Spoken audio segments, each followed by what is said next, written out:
President Buhari.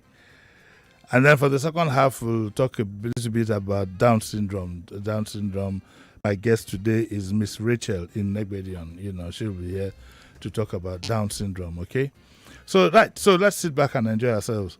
Now, as an intro, I need to let you know that once you are in government, once you are in the topmost position, you need to be absolutely careful of those who surround you. Why I'm saying this is that I know that I have a very strong feeling that naming the Niger Bridge, after President Buhari actually might not necessarily have been his own initiative. I mean, the Buhari that all of us know wouldn't have asked that the bridge be named after him. But the albatross of any leader are the cheerleaders who surround him, and whoever suggested this is doing a disservice both to the president and to the people of the East. I agree with IPOB 100% that there is no reason under the sun for a Niger bridge that has been denied them for so long to be named after President Buhari just because it happened during his tenure. I can imagine what the sycophants around the president, the argument would be, we need to name this after this so that everybody will know that it was during his tenure. That is the kind of infantile and imbecilic argument you'll be getting sometimes at times like this. So-called cheerleaders and supporters. And they do mislead many a leader. Ask yourself some of the governors you've had in the past. Indeed, some of the presidents you've had in the past, all the things that were named after Sonny Abacha. Which one is available now? Which one would you see? What it does is that it brings embarrassment, complete embarrassment to, the person, whoever it is. The president doesn't need the bridge named after him before you would at the very least know that it was during his tenure. And again, the times we are in are very, very sensitive. This is lack of what I usually call deep thinking, where you do things in a whiff. Name the bridge after the president so that people will know that people already know this bridge is not a gift. It wasn't built with his funds. It was built during his tenure. If you were to name everything during built under people's tenure, then only God knows how many things would have been named after Yakubu Gowon. Maybe you'd have the Yakubu Gowon National Stadium, Sulere, the Yakubu Gowon Race Course, the Yakubu Gowon Lagos Ibadan Road, the Yakubu Gowon Eko Bridge, the Yakubu Gowon. Let's try and be less vain, for example. And I usually recommend deeply that presidents, leaders, governors, local government chairmen should look for first-class professionals to handle their image and functions like this. People who can stand up to them just in case they are megalomaniacs, in which case the president we have is not, who can stand up to them and say, look, don't name this after me. I'm sorry to make a reference, for example, what is named after Fashola in Lagos State, yet we all appreciate what happened during his tenure. I can't think of anything that's named after him. But it doesn't mean, I didn't know Gusaya wasn't changed. So I'm laying this very simple background so that you can know where my mind is drifting. But I'm not immune to change. If you want to change my mind, so be it. We're going to open up our lines 0700 993 993 993 and 014657190. Now, when you are going to react, please let's mind our language. As usual, call from a silent background, and let's mind our language, and let's just have a neat and clean argument for or against. Okay? So, morning, madam. How are you? I like that. Good. Now, can we take our first call out for today? Hello, good morning. Yeah, Uncle Jimmy, good morning, sir. Morning. Who's calling? Thank you very much. This is Chris. I know it was you now, but you must mention your name. No problem, sir. For me, I think it's no. Those who suggest this to the man, they don't like him. Yes. They don't like him. I'm telling you the truth. This is what Yoruba call Asheju. I don't know how to translate it in... You know that, Chris, it even goes further than that. Sometimes I've seen people close to those in power Yeah. doing things sometimes you're not even sure whether it's not sabotage. But for me, as you're Yes, saying now, you know. I think you want to tell me the president never hear this story, this news, for him to come out and say, hey, no, don't do this. He might Not now. Okay. You see what is going on in the East, right? Mm. You hear them crying, oh, your appointment is so lopsided. How did they put the grammar, Yes, right? yes, Then yes. I get to Head Bridge. Then I will see a billboard, Muhammadu Buhari Bridge. Come on, you don't do that. So let him come out and disclaim this whatever. Thank you, Uncle Jimmy. You must take care of the sensitivities, the sensitivities of our time. It's nothing personal against Buhari. I mean, though it will be said also that it was during his tenure that at the very least, if you want to put it in the most polite manner, the Igbos had less of a sense of belonging. And I align with them on that. I believe in equity and fairness. And I believe some of these challenges could have been overcome if we had been more sensitive to this fact. In fact, I believe that this other thing that the president is accused of has overshadowed some of his, what they would call his infrastructural achievements. People reel out 1,001 things that he has done. He's done a lot of work as far as that goes. You must concede that. But it's overshadowed by the very little things that appear little. That now overshadows every other thing. I mean, no matter how highly dressed you are, how gaily dressed you are, if you're gaily dressed and you turn up at a function and there's a little fat, I mean, people are going to be keeping away from you. Or let me just put it politely, you use the wrong perfume. So that's the way I look at these things. Let me take another caller. Hello, good morning. Hello, morning. Good morning, Uncle Jim. Morning, how are you? I'm all right, sir. Yes. My name is Shegun. Yes. Concerning the naming of the bridge, I don't see anything wrong there because naming the bridge after Buhari does not take anything away from me. Yes. Neither does he add anything to it. So yes. I don't think. What about what about the feelings of the people? You don't think it matters? But there are some other projects that have been named after some people, and nothing happened to those projects. No. In this particular case, if you look at the politics that surrounds this whole thing, don't you think it would have been safer to just call it the second Niger Bridge? Like if I were to follow your argument, then what's the big deal? Why name it after him anyway? If it's going to be controversial, why not call it a second? We have a third mainland bridge. It hasn't stopped it from being a bridge. What? Well, well and good, but I just believe, to my own opinion, there is nothing wrong there because the bridge has been there for a very long time. And those leaders that have been coming from that part of Nigeria, they have not been able to construct the bridge. So he's the one that is doing it right now. So if the bridge, after completion, it is named after him, I see nothing wrong there. Well, what is the big deal about a bridge anyway? That we count as an achievement. People build bridges every day. But, I understand where you're coming from. Thank you very much for calling. Let's take another one. Hello, good morning. Good morning, sir. Morning, how are you, madam? Elizabeth speaking. You have to speak up, please. You don't sound too happy. Elizabeth. Elizabeth. Yes, Daddy. I want to complain. It was yesterday I want to talk, but I couldn't enter. If you are not talking about this bridge, then we don't allow that in my programs. We talk about the subject in question, okay? Thank you very much. Hello, good morning. Hello. Good morning. Morning. This is Madam Ife. Morning, Madam Ife. How are you? I'm fine.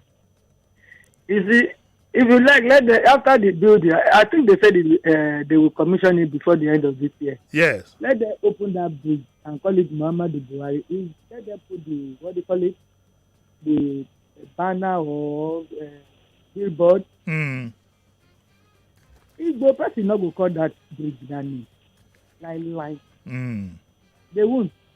Yeah. They will still be calling it that maybe second Onitsha Bridge or second Niger Bridge. Okay. So there's nothing they will not call it that name. Yes. So me, after my the line is not clear. We have to pick another caller. But the point you made is quite valid. Out of psychopathy too, the Third Mainland Bridge was called IBB Bridge, and I don't think anybody calls it now. I don't. Just 1 second, sir. I don't believe that we should make so much of a fuss because a bridge is built under somebody's tenure, and then you think you must name the bridge after him. Yes. Good morning. Good morning. My name is Shino. Yes. I'm calling from Ilukweju. Yes, sir. Please go on. I want you to remember Lagos, this Mainland. Yes. Sometimes they name it IBB Bridge. Yes. But Lagos refused. We didn't call it IBB Bridge up to date. Yes. And we are running on it, we are using it, and it's called Mainland Bridge. Yes. So there's nothing in Babangida, in Buhari to be named, in a bridge to be named after Buhari. There's nothing big in it. No, there's no big deal. Thank you very much. In reality, face Nigeria as a whole. Thank you. Us as a whole. Thank you. And we are suffering. Okay, I understand that. We are all suffering. I think that it could be avoided. Like I say again, having been close to something like this at state level, a very good friend of mine was a governor. Almost everything was named after him. The new governor hadn't been sworn in before the signboard started tumbling down. But what it does is that it affects the image of the leader, unfortunately. It makes people perceive the leader as a megalomaniac, which he jolly well might not be. So it behoves on leaders themselves to make sure that they put everybody around them in check. One of the major things that produces a good leader is those that surround him. If they're sycophants, if they're midgets, if they're midget-minded, you will get things that could put the leader himself into big embarrassment. And then leaders should also appoint people who can look them straight in the eye and tell them the truth that, guy, you can't do this. Well-bred professionals, matured people, who can look you straight in the eye and say that, God, no, this is not right. You can't do this. It's difficult in these days of hunger because usually you want to see the lobby that people go through to be appointed this and that. And so they are forever grateful. So, like my late friend would say, my lawyer, it's a pity he's not around, he would have chuckled. At one case that we had, he said, Jimmy, we need to know the mind of the judge. And people around leaders also say that you need to know them. You look at your leader and you decide what works for him in terms of preservation of your own position. Okay, it's 9:19. Any minute from now we'll be off, then we'll talk to my guest. But before we go, I'll take a few more calls. Let's take another one. Morning. Hello, good morning, Uncle Jimmy. Morning, sir.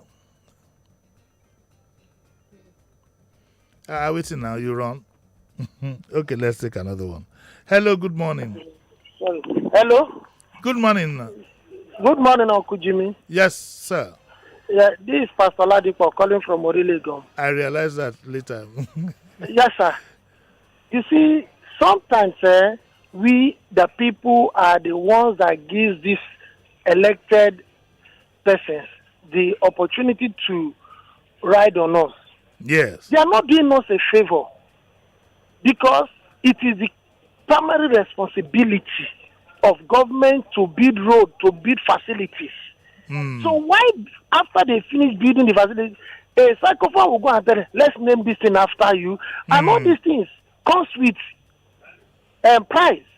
Yes. Because once they are going to do it, some people are going to benefit financially from it. How? I think they are not even, thank you, sir. You know that by the time they are going to name that thing after him, they will do billboard, they will do this, they will do that. There are people that will be in charge. So that is why some of them bring those suggestions to them. But if they name it after anybody, they will still do billboard and do things. Why don't they allow the names to remain?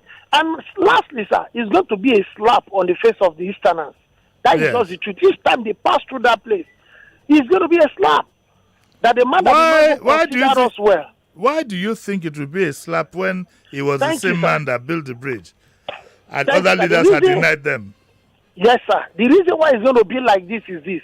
You see, it's like when somebody doesn't honor you or value you, and after doing something, either the things that will affect you directly, and the person decides to call the thing by the name, that anytime you pass through that place, you now begin to see that this is it.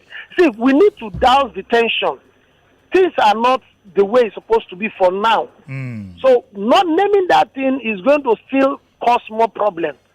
Thank you, sir. God bless you. Okay, I mean, I liken this to you've been childless for so long, a couple have been childless, then the doctor goes through the process of doing an IVF for them, and then the doctor would rather have the baby named after him.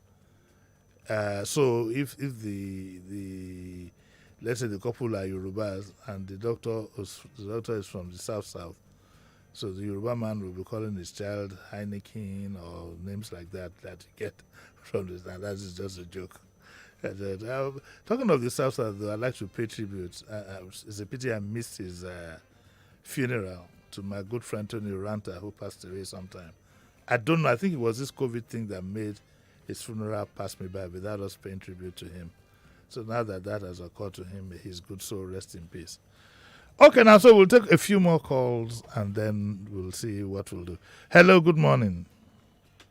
Hello, good morning. Morning, sir. Who's calling? Yeah, this is Owolafe. Mr. Owolafe, how are you?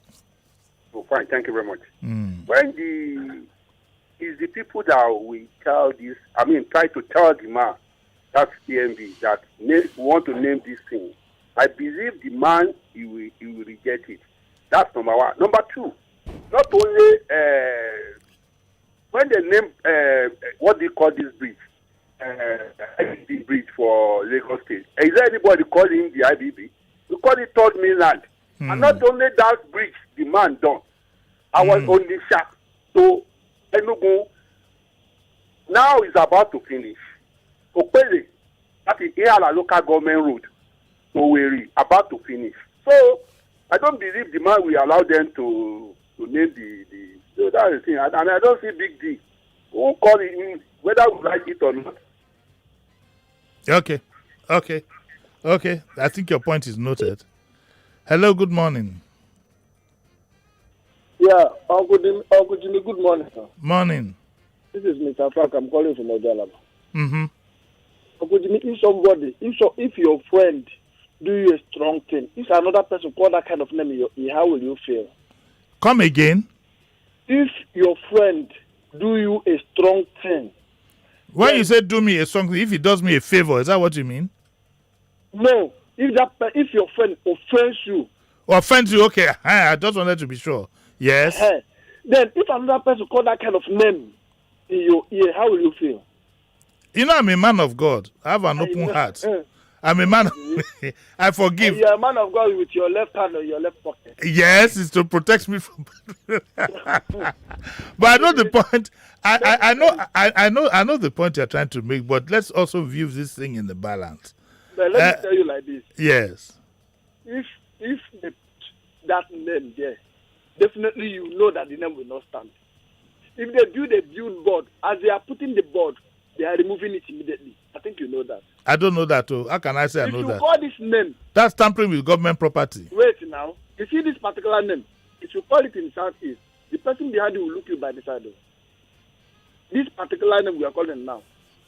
Okay. So that is what we all right. And we are discussing about it, and we said, even if you did not finish it, because they were not allowed the bridge to name. Okay. Name, I think your point. They are another person. Your point is noted. You're moving virtually to something else, into some area. I'm not in that mood this morning to whatever. Hello, good morning. The lines are buzzing. Yeah, we're going to take a break now. Okay, we have to take a break. When I do come back, we'll continue, and then I'll be talking to Miss Rachel Inegbedion on the Down syndrome, whatever. So don't go away. Don't touch that dial. Daily Digest returns in a moment. Hey, put a spotlight on me. Now let me tell you this. I used to care for the world's opinion, and I used to fear their rejection. Or more, I used to beg for validation. And I used to wait to be seen. But now, no more. No more. No more. Because my time. My time? My time. My own time is now. So what are you waiting for? Amstel Malta. Be your best.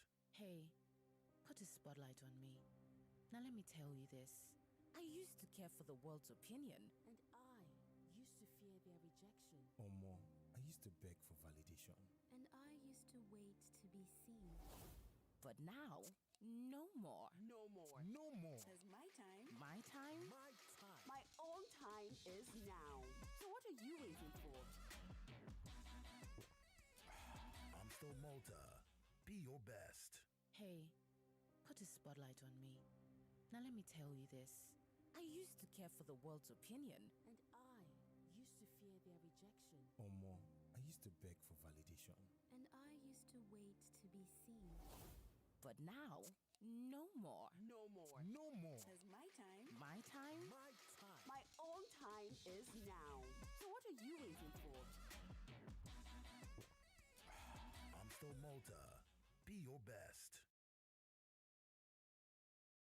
Welcome back. Welcome back. This is Daily Digest with Jimi Disu.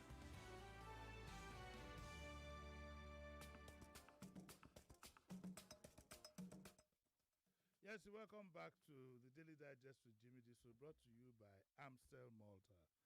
And I have with me Miss Rachel Inegbedion, who is what's your position in the Special Needs for Initiative? Special Needs Initiative for Growth. For growth. Yes, sir. What's your position there? I'm the founding executive director. You're the founding executive director. Okay, I know that you have a specialty, you have a leaning towards those who are Down syndrome, whatever. Is that right? Yes. Or it's special needs across the board? There are 4 disability clusters: Down syndrome, autism, visual impairment, and cerebral palsy. Yes. Yeah, I do know about cerebral palsy. That I had an interaction with. There's an AVM that I had an interaction with, and that's a difficult case to handle. Mm-hmm. But Down syndrome, I have a personal friend who is Down syndrome. Who has Down syndrome? He's about 38 or 39. Okay. He's my very good friend. It's part of his disability. Okay, so he can't go through the formal education. Well, hey, listen, he's very good with things like music. You know, would you like to take me through your experience with people with Down syndrome? Yes. What you've seen? I would start with the medical and then go a bit about the factors that can predispose people into Down syndrome. Okay. So Down syndrome is not an illness. It's not a disease. Mm-hmm. It's just a condition. And that condition is when you have an extra chromosome. Naturally, God created us to have 46 chromosomes. How many do you have? I have 46. How many do I have? You have 46. What if you have 2 chromosomes missing? What does that mean? Well, that's another syndrome that we don't know yet. Okay. So everybody, once you are correct, even she has 46. Okay. Mm-hmm. Good. So basically, it happens when you have an extra package of chromosome. And, our chromosomes are a package of genes. And basically what that means is that when you have an extra replica of that chromosome, that child is predisposed to Down syndrome, also known as trisomy 21. Now, the factors around it affects the baby's body development and the brain. And it also affects the physical features. And that's why you see children are different in terms of physical features. Yes, the eyes, you can know them from the eyes. They have almond-shaped eyes. They have some palmar crease, just one line on their palms. They also come again. What do they have on their palms? Palmar crease. It's one line. One line. We have 2, right? Yes, we have 2, and they have 1. Wow, I didn't know that. Yes. And then apart from that, they're not tall. Apart from that, they're powerful though. Yes, they have muzzle tone, low muzzle tones. So all of these things are the things that could predispose, or the features that are encountered around having Down syndrome. Oh, okay, look, let's look at it this way now. If you suddenly wake up and you have a child and you discover that he has Down syndrome, what are the challenges you're going to have along the way? Let me explain. So you don't wake up and have a child with Down syndrome. It starts from the womb. So once a woman is pregnant, in fact, I'm going to start with women above 35 having more inclination to Down syndrome. And then if a woman, that was the trend then, but now things have actually changed. You have people, who are actually above that age and below that age having Down syndrome. So once someone has Down syndrome, it's in the womb. So that means the doctor has to have like screening and diagnosis to really find out if there's any symptom around 1 second it. there. When you say screening and diagnosis, do you have to present yourself for that screening, or is in the normal process that it will be discovered? Well, do you have to ask your gynae that, look, hey, could you please test this baby? Exactly. And see? You have so it's not going to come out in your normal interaction with your gynecologist unless you ask for it. Exactly, unless you ask for a diagnosis or But that's important for people to know, though. Exactly. People don't know, and that's why even if they know, would they kill the child? That's another thought that comes. Well, into, from what month? You know. From what month? Would you be able to? Would it be like from the first month, from when you miss your period, you can be tested? No. When the baby is formed? 3 to 6 months. So screening starts within that time, and full diagnosis between 6 to 9 months. When you do discover that this is what is about to happen, that they're about to have a baby, what would you do? What would you expect such a person to do? Well, when that happens, I know that it's very important to start thinking about awareness, getting people who have had it in the past. Because that way you educate yourself about what to do. I have, like you mentioned, someone of 37 years who has Down syndrome. Yeah, so BJ imagine what the mother went through when she gave birth to him and what she did differently. Wait a minute.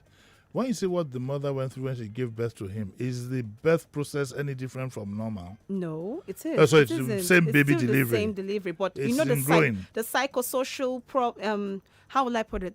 The mental stress that mothers go through postpartum, let's put it that way, depression, because nobody wants to have a child with Down syndrome. That's the truth. But when it happens, it's a shock. And you begin to wonder. I mean, I've seen parents that have told me they felt like killing the child. Whoops. Yes. Really? Mm-hmm. Yeah. And because it's really expensive to take care of a child with Down syndrome because the child is exposed to medical, social, and educational intervention.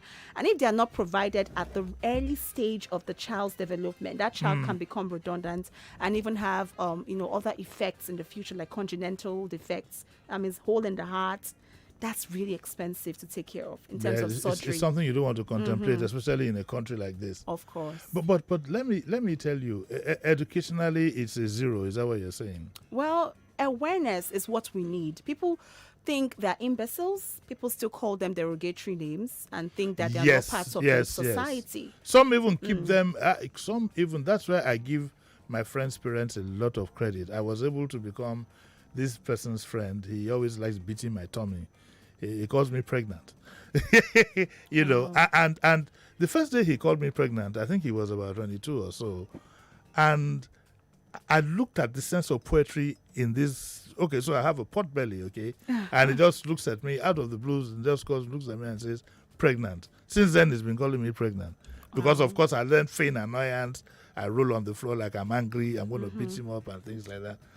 But you need to look at that sense of poetry. Also, with this friend of mine, I call him my friend because his dad is too old for him to be my own friend. I don't mix with people like his dad, even though I'm older than the dad himself. Wow. But I can't beat him, my friend. But he because you need to also look at his sense of music. So if parents are patient, if parents are patient, they're knowledgeable, they're patient, they don't react to social stigma. Because in some cases, there are some homes I have been to in Lagos here, I never knew they had a child. The child will always be locked up somewhere.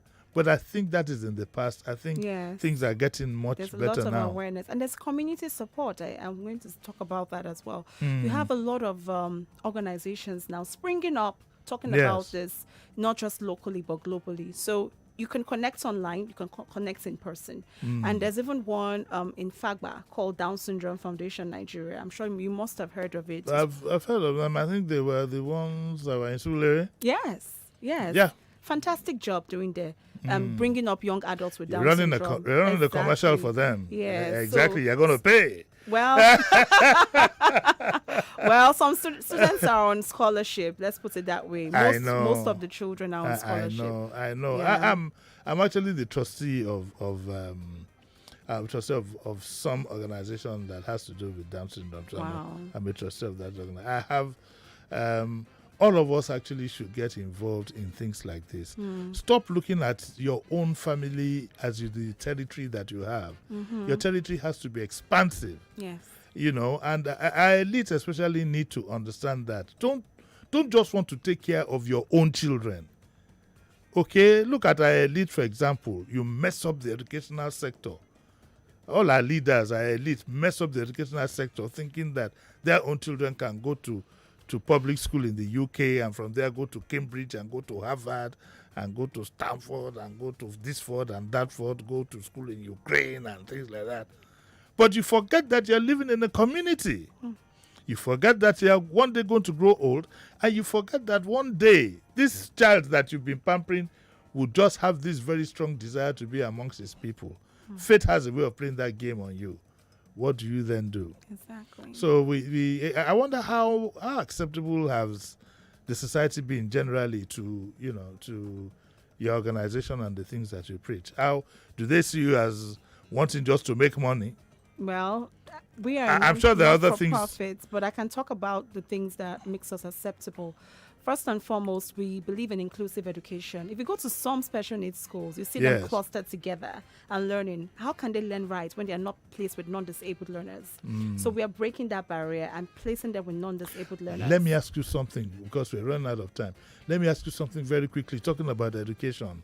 Is it better to take a child with Down syndrome to an ordinary school or take that child to special needs school? Because I had a discussion once, and somebody had said that if you take the child to this school for special needs, sometimes they tend to now pick up the habits of the other kids. But that if you took them to the normal school, maybe it would influence them to come back to normal, as we may speak. It's a great influence because you begin to find their ambitiousness. Many of them have reached out to us and say, I want to be an IT specialist. I want to be a roboticist. I'm telling you, because they learned STEM and robotics from us.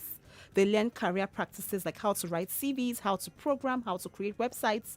So these are amazing. Yes. So, I mean, they can do anything or everything if we give them the space to do it. Okay, you're going to do me a favor. Okay. You're going to, at a date that we'll both agree, we'll bring two of them down here so we can talk to them. Oh, that would be awesome. You're sure? Of course, that's very possible. You can handle that? Yes, why not? That's fantastic. Thank you. I'm talking to Miss Rachel in Negbedion, and she belongs to an organization that takes care of people with special needs. What do you do in your other life? I consult for development organizations in terms of disability inclusiveness. Oh, so it's still within. Yeah, it's still within. Exactly. So, are you a child psychologist or what? What? I'm just a development professional. Development professional. Yes. Okay. Exactly. What does that mean? That means I'm into civil society. Just in case practice. I have some children who are telling me, Uncle Jimmy, I want to be a development like that auntie. So I should tell them, how do you become a development professional? You just have to be a civil society actor. That means you have to be involved in civic duties. You don't need a certain level of education to achieve that. You do actually need. You have to be good in social care and development practice. That means working with NGOs. Is the training for that formal? Well, I would say it's formal. At the same time, it's informal because you go through a lot of experiential training as well. No, when I say formal, of course, what I mean is that would you then have to go to university or polytechnic or whatever? They would have to pass through, at least do their masters, through development studies as part of your course. Yeah. So you have a master's? Yes, I do. Are you going to get a PhD? Hopefully. Hopefully. In the next few years. Did you go to Unilag by any chance? No, I didn't. Oh, what a pity. Yeah. Yeah. Well, go do your PhD in Unilag, okay? It's not good to go through life without mentioning University of Lagos in your CV. Wow. Tell me more. Which university did you go? I went to AAU. Which one's AAU now? Ambrose Ali. Oh, Ambrose Ali? Yes. Okay. It's close to where I went to Uniben first. Oh, okay. They threw me out and I then found my way back to Lagos. Okay, I think we do have one or two people who want to call. Are you ready to receive, Why not? inquiries? Of course. Okay, hello, good morning. Morning. Oh, we lost all that again. Let's see if we have another caller. Hello. Hello. Hello, Mr. Jimi Disu. Good morning. Morning, sir. Who's calling? It's Mr. David from Oyo State. Yes. The first the first point that you have made about Niger, they say they want to name me to Buhari. Yes. I don't see anything wrong with it. I'm from Southeast. Okay. So if you like, make it do the third one, put his name there. There's nothing much there. Okay. Thank you. I thank you for your program. Okay. I like the way he put it. He said, if you like build the third bridge, there's nothing much there. Meaning, but he could be sarcastic. One thing you find, let's talk generally a bit, is that people sometimes can be sarcastic, but the people who listen don't catch it. Do you get a bit of that sometimes? Yes, I do. Don't you think this last caller was sarcastic? A bit. If he said, if you like, you can build the third one. Yes. I understood what you mean. All right, let's take another call here. Hello, good morning. Hello, good morning. Morning. Good morning, Uncle Jimmy. Go on, man. I'm calling to correct an impression by your guest. By my guest, okay, yes, go on. Okay, so I'm a mother of a Down syndrome child. Yes. Who is 10 years old this year. He's 10. And when she was doing her introduction, she said that the doctors are not supposed to check if a pregnant woman will have a child with Down syndrome. The doctors are not supposed to check. Is that what you're saying? She said. Yes. I never said she so. never said so. Sorry. Test for it. She never. I never you're said supposed so. to request for the check. Supposed to do what? No, madam. Let me first of all correct the statement you made when you said she said that. Okay, can you repeat what you said so we have a clear understanding? What she said, you asked that at the point when the person is the woman is pregnant. Yes. If the doctors are supposed to check if the fetus has yes, or you have to ask for it. Good. And she said you have to request for the doctors to do that. Yes. I think that's wrong. Oh, I see. Okay. As part of the pregnancy testing and all that, you're supposed to check the viability of the fetus. Okay. At about 4 months, you're supposed to check everything about the fetus. If the child has if there's any possibility that the child will have Down syndrome, that's supposed to be checked, even from your scan. Yes. And I had a situation where I wasn't checked and I wasn't advised.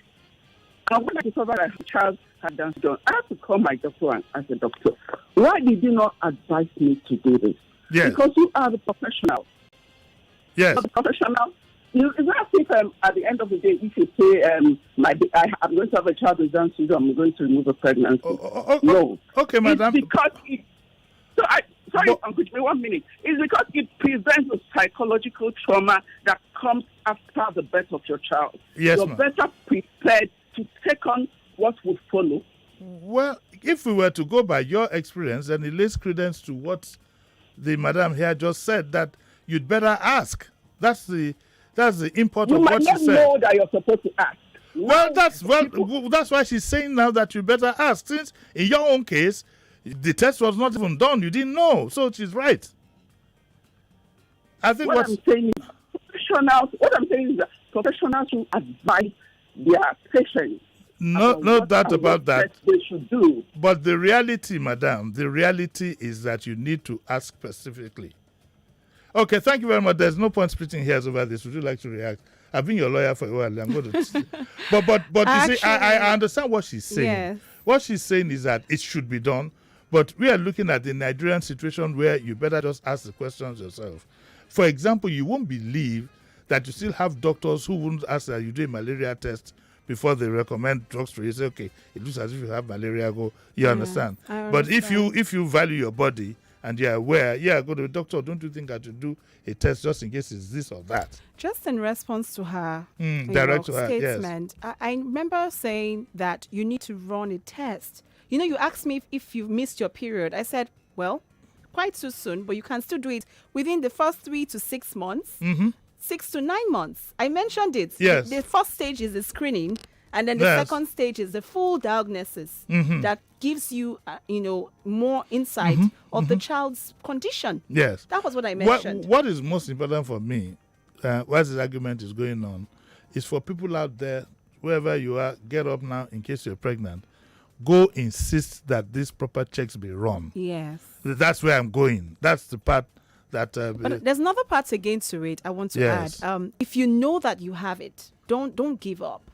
Yeah. That's the truth. Yeah. Accept it with faith and take it with good faith, with good blessing. That this is part of the blessing that God has given. Because they're amazing. Is it They're so curable? amazing. Just for the record. Is it curable? It's not. 2, is it avoidable? Well, we can't say for certain because there's no known factor of why it happens. Only thing we know is that, when you have extra chromosomes, it happens. Is it hereditary? No, it's not. It's not. So the fact that this I'm going to ask with all seriousness, and I'm not kidding. Sometimes you find that are people anxious that they believe such a person sometimes should have what they consider a normal life. You go hire some woman and say, okay, let him be married to this person and so on and so forth. Can they go through all that process of fathering? I mean, they can father a child. I'm not saying biologically, but nursing a child and being a father and so on and so forth. Shouldn't they be left to their own devices in case they would want to do that? But sometimes, especially amongst my people from the Southwest, they go get some lady and try to force you to live what they consider a normal life. Is that advisable? Well, I won't advise it. I think it's better you just, like you mentioned, let them move at the pace that they can handle. Exactly. Yes, exactly. I've seen, because I know as we're talking about these things keep occurring to you, and I'm remembering that there was a case once where some woman was hired and they paid her money to have children for him and so on and so forth. And people just need to be open-minded about these things. In fact, there are more disabilities out there. You have autism spectrum disorder. You have cerebral palsy. I mean... cerebral palsy is that's frightening. In fact, this is the month of cerebral palsy as well. Wow. Month. I better go grab the avian. We can talk about it some other time. I could share more information. On that. Yes. Okay, that's frightening though. Well, that's frightening. That condition predisposes one to have movements, not movement impairment. Yes. You can't move well. Yes. And then, it also affects the gross motor skill. That's your head. Mm-hmm. And then sometimes the fine motor skills, the hands. Mm-hmm. Yeah. So it's a frightening thought. It is. Let's take one or two more phone calls, then we'll be done. Oh my God, we lost that one. Hello, good morning. Hello. Hello, good morning. Yes. Yeah, good morning. Yes. Yeah, I just want to congratulate you people for the good work. Thank you. Yeah. Which thing are you congratulating us for now? No, the topic before. Oh, the topic. Oh, you find it interesting. Yeah. Thank you very much. Okay, let's take our last caller for the day. Hello, good morning. Hello? Hello, good morning. Morning. I'm Kate. Please go on, madam. Are you still talking about the bridge in Onitsha? Yeah, just go on. Yes, we've had it today. Yes, go on. Well, I'm not happy about it. Okay. When he borrowed dollars, he didn't give us 1 kobo. What do you mean give you 1 kobo? He did not give us $1. Of what? There was a time he borrowed money. And so what do you want? You want him to borrow money and be distributing to everybody? I'm not saying when he borrowed, he didn't give anybody in the East. What do you mean give anybody? Who did he give? I saw the newspaper publication, different states that they share the money to. Oh, come on, madam. Been treating us well as give me a break, madam. Sometimes I like to test people who react like you. What you are talking about did not happen. He did not borrow dollar to give people in other states. Let's be very clear. When you are on, wait, madam. A radio station is not a marketplace where we throw banter like this. Okay? Let's be adults here. He did not, and I repeat. Let's leave that one because I read it. You read it where? Where did you read it? On the paper. Which paper, madam? I don't know the one. Then you don't know. Don't play, madam. Don't play mischief on radio. It's all right. Okay. Thank you very much. Thank you very much. All these bridges. We need to be careful when we call in on radio. This is a serious program. Yes, we might banter, we might laugh about things, but I have zero tolerance for misinformation of any form. How could you say that the president borrowed dollar and was now distributing it to other states? You know that people who listen sometimes don't have deep knowledge. They might just think that what she said is true. And therefore, I apologize on her behalf for misleading some of you. Let it be on record. President no borrow dollar to hand over to anybody. If what, I don't know what it is you want to say, but you need to mind your language carefully. Let's take another caller before we leave. Hello, good morning. Hello, Uncle Jumi. Very quickly, you have just 1 minute. Go straight to your point. Okay. I have a baby with Down syndrome. You have? Yes, I have. How old is he or she? She's going to 3 years. Yes. But one thing that keeps me confused. Yes. Because when I got pregnancy for her, so all through the 9 months, I was doing ultrasound. Yes. So, and no signs of it, because they say that if the baby will have sign of Down syndrome, yes, there will be a fluid at the back of the ultrasound. Oh, yes. So when I gave birth, there was nothing like that fluid. It's coming out normal like other my babies. Okay. So when 3 months, the baby started changing. It was very plumping and healthy. 1 month, 2 months, 3 months. Okay, madam. The thing is, we don't have time. What I will do for you is, if you contact me later, I'm sure you find a way to contact me. I'll link you up with the madam, and she'll be able to answer your question, because we got to go now. Thank you very much. Okay, we have to leave now. I'm so sorry I had to cut you off. Thank you very much, madam, for coming. Thank you. We hope Thank you'll be you here so again much. very soon. Thank you. That's why we'll end it for today. We'll be back here again tomorrow is Friday. On Saturday, we have Captain Blade coming in for the discourse. You don't want to miss that. We're going to take a critical look at all the security challenges that we have now with the recent one that we have in mind. All of you know Captain Blade. You're probably wondering, why do you always bring this man? I don't care bringing a man all the time for as long as he's knowledgeable. Just like I do with legal matters, I bring in Libros, GT, Candy Johnson, and so on and so forth. We like to bring people who we are sure know your onions. Because some things are not so much a matter of opinion, but a matter of fact. And therefore, once we get a resource person, that's my style, we tend to dig our teeth into it. Again, for the madam who called and was making a wild statement, wild statements are not allowed during my program, and I don't think any other presenter would allow that to happen. What we want to do, again, we want to deal with facts. We don't want to use our programs as vehicles for propaganda of any form. Okay, and please, on these programs, when you do call in, we keep to the subject of the day so that we are not distracted. I'd like to thank you one more time for coming. Zainab, you look like you are fasting even before the fasting period. We are all fasting now anyway. I find it very easy, very difficult to eat 3 square meals a day. The tackers are around the corner. They'll be here in less than 1 minute, so don't go away. I'll see you tomorrow. Bye.